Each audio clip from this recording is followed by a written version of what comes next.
श्री सद्गुरुदेव भगवान की जय। श्री सीताराम भगवान की जय। श्री राधा रमण लाल की जय। श्री राधा वल्लभ लाल की जय। सभी दर्शकों और भक्तों और भगवत प्रेमियों के चरणों में कोट कोट सत सत प्रणाम। सबको प्रेम भरा जय जय श्री राधे। आज मैं एक बहुत ही भक्ति के विषय में, हमारी साधना क्यों अधूरी रह जाती है, हम क्यों भगवान के मार्ग में आगे नहीं बढ़ पाते, कहाँ पर कमी रह जाती है। एक भूल तो हमारे मस्तिष्क में हमेशा बैठी है। हमारे घर में जो ठाकुर जी विराजमान हैं, जो भी आपके इष्ट देव हों, सबके घर में कोई न कोई भगवान की सेवा होती है। हमारी सबसे बड़ी गलती ये होती है, हम उनमें पाषाण बुद्धि रखते हैं, तभी वो मूर्ति जागृत नहीं होती। सच मानिए, ये भगवान के विग्रह की सेवा, ये शास्त्रीय सेवा है, ये हमारे भाव पर होती है। अगर हम थोड़ा भी भाव रख के सेवा करें तो वो मूर्ति जागृत हो जाती है। जैसे मंत्र जागृत होता है वैसे मूर्ति जागृत होती है। जब मूर्ति जागृत, भगवान की कोई विग्रह जागृत हो जाता है तो उसमें बहुत सामर्थ्य होती है। देखिए, अब करोड़ों लाखों भक्तों की मनोकामनाएं पूर्ण करने में वो समर्थ होते हैं। मंत्र तो केवल आप में ही जागृत होगा, लेकिन भगवान का जो श्री विग्रह जागृत होगा वो करोड़ों लोगों का कल्याण करेगा। उसमें मेन प्रधान होता है हमारा भाव। अगर आप अपने घर में अपने ठाकुर जी की सेवा भाव से कर रहे हैं, ये समझ कर रहे हैं कि इनमें प्राण हैं, इनको भी भूख लगती है, सर्दी में उनकी सर्दी की व्यवस्था करें, गर्मी में उनकी गर्मियों की व्यवस्था करें, उनको अच्छे अच्छे वस्त्र जो उनके अनुकूल हों वो पहनाएं, दोनों टाइम उनको भोग दें, जो भी आपके घर में जुटे वो भोग दें, दोनों टाइम उनकी आरती हो और उनकी जो है जो भी सुविधा, उनका श्रृंगार बहुत अच्छे तरीके से करें। जिस प्रकार हम अपना शरीर सजाते संवारते रहते हैं, वैसे भगवान का भी हम श्रृंगार करें, जिससे वो बहुत अच्छे लगे, हमको भी देखने में अच्छे लगे। उनसे कभी कभी बात कहें, अपने मन की बात कहें, पूरा व्यवहार ऐसा करें कि ये जागृत हैं, इनमें प्राण हैं। पाषाण बुद्धि लेकर कभी भी उनसे व्यवहार ना करें। फिर देखना, वो मूर्ति जागृत हो जाएगी, वो आपसे बात करेगी, वो सपने में आपको संकेत देगी। जैसे जैसे आपका तपोबल बढ़ेगा, पहले तो वो आपको सपने में संकेत देंगे, फिर आपको ध्यान में आएंगे, फिर जैसे आपका तपोबल बढ़ जाएगा वो आपसे साक्षात, जैसे हम बात कर रहे हैं ऐसे बात करते हैं। हमारी बात मानिए, हमारे वृंदावन में कई ऐसे सिद्ध संत हैं जो विग्रह सेवा करते हैं और भगवान साक्षात्कार उनसे करते, साक्षात बात करते जैसे हम कर रहे हैं। हमारे जो ब्रज में श्रीनाथ जी जो गोवर्धन में विराजमान हैं, अब तो वो राजस्थान में चले गए, मुगल शासन में उनको राजस्थान में भेज दिया गया था। श्रीनाथ जो विराजमान है, उनके एक भक्त थे कुम्मन दास, बगल में ही उनका खेत था, वहाँ पर भगवान उनके साथ सेवा करते थे। कुम्मन दास जी के खेत का कार्य भगवान कराते थे। वही श्रीनाथ जो मंदिर में विराजमान है, वो एक रूप से आ जाते थे कुम्मन दास के पास। एक बार क्या हुआ, भगवान सेवा कुम्मन दास की खेत में सेवा करा रहे थे तो मंदिर में शंख बजा, कुम्मन दास भगे मंदिर की ओर, तो भगवान ने उनका हाथ पकड़ लिया, बोले मैं तो यहाँ बैठा हूँ, आप कहाँ जा रहे हैं। तो कुम्मन दास जी बोले नहीं, मुझे मंदिर में सेवा करनी है। कुम्मन दास जी का रोज मंदिर में सेवा करने का कार्य था, वो मंदिर में रोज कीर्तन करते थे। तो वो जाके उन्होंने भगवान को पद सुनाए, कीर्तन सुनाया, भगवान का प्रसाद लिया, चरणामृत लिया, भगवान को दंडवत प्रणाम किया, भगवान की आरती को नमस्कार किया। उसके बाद वो खेत पर आए तो भगवान श्रीनाथ उनको खेत पर ही मिले। वो एक रूप से खेत पर थे, एक रूप से मंदिर में थे। तो उन्होंने कहा, कुम्मन दास आप सच कहते हैं, ये मूर्ति सेवा मैंने ही शास्त्रों में कही है, मेरे द्वारा ही निर्धारित है, ये भगवान का अर्चा अवतार है, उनकी सेवा से ही आज मैं तुम्हारे साथ हूँ। सच मानिए, आप भगवान के श्री विग्रह की जब सेवा करेंगे तो आपका ध्यान में भगवान की सेवा होने लगेगी, आपकी मानसिक सेवा होने लगेगी। वो सेवा बहुत सिद्ध होती है, वो सूक्ष्म शरीर करता है।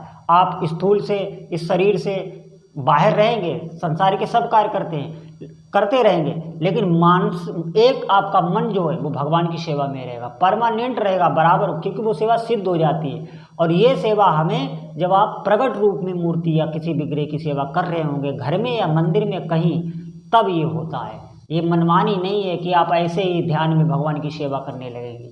मैंने कहा ना, जैसे मंत्र सिद्ध होता है ऐसे भगवान का विग्रह सिद्ध होता है। एक माई वृंदावन में ऐसी थी जो लड्डू गोपाल की इतनी सेवा करती थी, लड्डू गोपाल को हमेशा अपने हृदय से लगाए रखती थी। वो उनसे साक्षात बात करते थे, साक्षात बात करते थे। पूरे शरीर में वो उनकी व्यवस्था रखती थी, पूरे शरीर में खाने पीने का सामान बांधे रहती थी परमानेंट 24 घंटे, और उनसे वो भगवान बात करते थे। ये क्या हुआ, ये भाव उनके गाढ़ हो गए। वो उनमें पाषाण बुद्धि नहीं, हम पाषाण बुद्धि रखते हैं। हम तो ये बुद्धि रखते हैं ये मूर्ति है, ये खाएगी थोड़ी ना। तो हम गए, सेवा जल्दी बल्दी कर दी, तिलक लगा दिया, आँख में लगा, नाक में लगा, कान में लगा, कहीं भी लगा, 4 दाने शक्कर के रख दिए, जल छिड़क दिया और हाथ जोड़ लिए, जय भगवान की। नहीं, ऐसे नहीं, ऐसे आप जिंदगी भर करते रहे, कभी हमारी कोई श्रद्धा नहीं बनती, भाव नहीं बनती। आप भगवान की विग्रह को बहुत रुचिपूर्वक भावपूर्वक सेवा करें। आप ये समझकर सेवा करें कि हाँ ये बोलते हैं, इनमें प्राण हैं। आप उनसे बोलिए, बात करिए, जैसे बच्चे को बुलवाया जाता है। जब हम बच्चे से बोलते हैं, छोटा जब बालक होता है उससे जब हम बुलवाते हैं तो वो पहले देखना सुनता रहता है, कुछ बोल नहीं पाता, फिर वो बाद में धीरे धीरे तुतलाकर बोलता है, फिर वो धीरे धीरे इतना बोलना लगता है कि आप कहेंगे अरे भैया आप चुप रहो। ये ऐसे ही भगवान से आप बोलिए, वो आपसे बोलने लगते हैं। आप समझें कि हनुमान का, भगवान का जो विग्रह होता है, जो भी विग्रह आपकी सेवा कर रहे हैं, भले वो फोटो ही हो, और अगर आप भगवान के विग्रह की सेवा कर रहे हैं, चाहे शालिग्राम भगवान हो, चाहे लड्डू गोपाल हो, जो भी आप घर में भगवान का विग्रह विराजमान है, उसमें हमारी भगवत बुद्धि नहीं रहती। हम तो ये जानते हैं कि ये भगवान का विग्रह है, प्रतिमा है, भगवान थोड़ी ना है।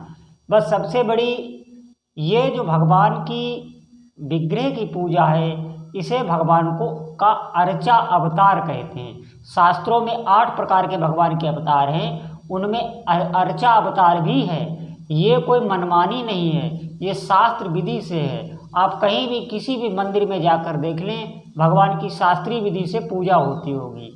भगवान के श्री विग्रह की सेवा से बहुत ही शक्तियाँ जागृत होने लगती हैं, लेकिन हमारा भाव तो है ही नहीं। हम तो उसे बहुत साधारण समझते हैं। अरे भगवान के श्री अंग की सेवा, उनका चरणामृत अगर आप रोज ले रहे हैं, नित्य ले रहे हैं, तो पहले तो आपकी कभी अकाल मृत्यु नहीं होगी। घर में धन धान्य की कमी नहीं रहेगी अगर आप भगवान को भोग अर्पित कर रहे हैं। ये बात आप विशेष ध्यान रखना। आपको भगवान को नित्य ही भोग लगाना है, जो भी अच्छे से अच्छा, जो भी सामर्थ्य के हिसाब से।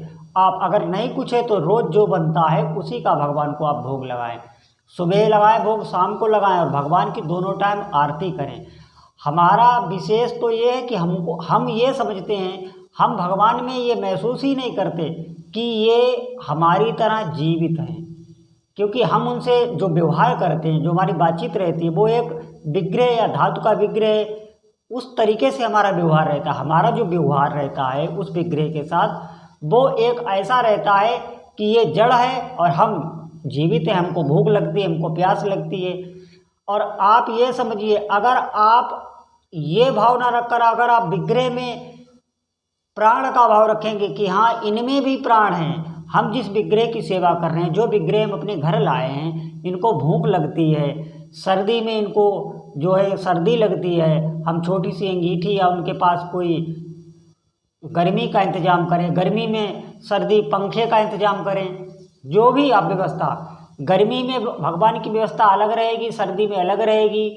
और आप जो है उनको वस्त्रों का विशेष ध्यान रखें। कौन से वस्त्र, कहीं इस वस्त्र से हमारे भगवान को कष्ट तो नहीं हो रहा है, हम चंदन भगवान को लगा रहे हैं, नाक में तो नहीं लग रहा, आँख में तो नहीं लग रहा है। अपना तो श्रृंगार हम बहुत अच्छे तरीके से करते हैं, लेकिन भगवान का श्रृंगार करने में बिल्कुल हमारी रुचि नहीं। बस हम गए, सुबह उनको नहला दिया, थोड़ी शक्कर ऊपर डाल दी, जल डाल दिया, तिलक चाहे यहाँ पर लगे, माथे में लगे, नाक में लगे, में कोई मतलब नहीं। हम जो सेवा करते हैं वो ऐसी करते हैं एक पाषाण बुद्धि लेकर। निश्चित मानिए कभी भी उस सेवा का आपको लाभ नहीं मिलेगा। और अगर आपके भाव ये हैं कि ये भगवान हैं, मुझे इनकी सेवा करनी है, आप एक बार दिमाग से सोचो तो आप एक दिन ही ऐसी सेवा करके देखिए। पुष्प अर्पित करें भगवान को, बहुत भाव से अर्पित करें, उनको भोजन अर्पित करें, पद गा के भगवान को भोजन अर्पित करें, उनके आगे जल रखें, उन्हें निवेदित करें, उनके आगे हाथ जोड़कर बैठें, उनसे बातचीत करें। ऐसा व्यवहार करें कि कोई जीवित विग्रह है, इनमें भी प्राण है, इनको भी सर्दी लगती है, इनको भी गर्मी लगती है, इनको भी टाइम पर सुलाएं, टाइम पर जगाएं, उनकी भोग आरती सब करें। और दिमाग में हमेशा रखें कि हाँ कोई हमारे आसरे से बैठा है, कोई ऐसा बैठा है जब हम खिलाएंगे तभी वो खाएंगे। ये दिमाग में रखना, जब हम नहलाएंगे तभी वो नहाएंगे। जिम्मेदारी बहुत सावधानी आप थोड़े ही दिन कर लें तो वो विग्रह जागृत हो जाएगा।